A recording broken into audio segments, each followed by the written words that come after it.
When I was considering whether to run or not back in February, there's a lot that went through my mind. I got 3 young children, Gabriella, Elena, and Sophia, the lights of my life, 8, 7, and 3. And so I was really struggling whether or not to do it. And a friend of mine sent me an article from the Pew Research. And it wasn't on the front page of the New York Times. It wasn't on the front page of Fox News. It probably should have been. Because for the first time since they've been tracking Pew Research, we'd reached a tipping point where the majority of Americans now feel today that their children are going to be worse off than their own. And that hit me like a 2-ton pound of bricks. Because that sense of optimism that's always been part of our DNA as Americans, a lot of people feel is being lost. And for me, it was particularly heartbreaking because of my family and my family circumstances. I like to tell people my story doesn't begin in Virginia Beach, Virginia. It actually begins almost 50 years to the day, October 11th, 1965.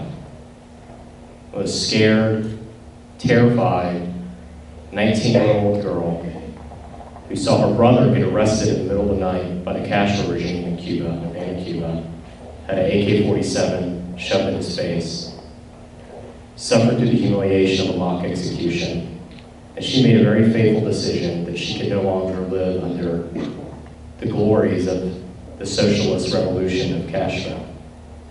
And so she made a decision to flee with nothing. And when I mean nothing, I mean nothing.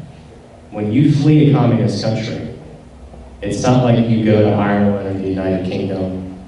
You call your bank up, say we're going to transfer our money. You call the movers and they find out how you're going to ship it overseas. First thing that happened was this. The geniuses in Havana decided that it'd be a great idea to make Che Guevara the head of the banking system. So don't get me started on people that like to wear Che Guevara shirts. Colossal walking temples of ignorance, as I call them. And at that point, once you make that decision, the Castro government comes and they take everything in your bank account is now the property of the socialist revolution. So you're penniless. Anything you built up to pass on to your children is gone. Then they come to your house. It's the last thing that happens before you go to the airport. The communist thugs show up at your house, they walk in, no search warrant. They don't care about individual liberty. And every single thing you have in your home, every stitch of clothing, every picture that means nothing to the person down the street, but may mean everything to you, every piece of furniture, anything you ever thought one day you would give your future children, that's gone. They escort you out of the house, and they put a seal on your door. And the seal says, property of the revolution. And so it's October 1965, 50 years ago this month, and there's a young girl standing on the front steps, and everything she's ever known in her life is gone. She's penniless, and she's homeless. And what was behind her was her home.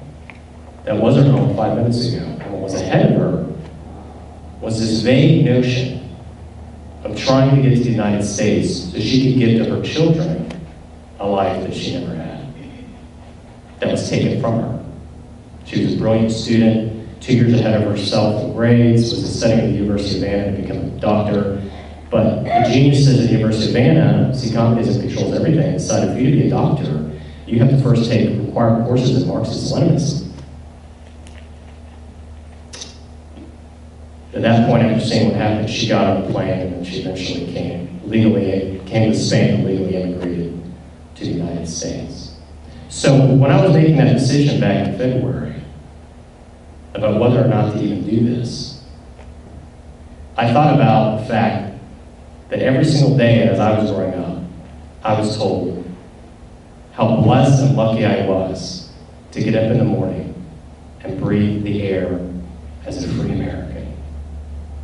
And it broke my heart to think the majority of Americans now felt like this genius of a country that we have was on a downward trajectory. And I want to be clear, The pessimism that Americans feel, it did not start with President Obama.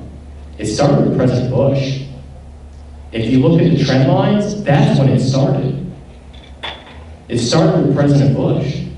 And so we're now a nation $19 trillion in debt, that's borrowing 41 cents of every dollar we're spending. And a lot of Americans see the fact that real wages are down the last 8 years. They're stagnant, 0% economic growth in Virginia the last 4 years.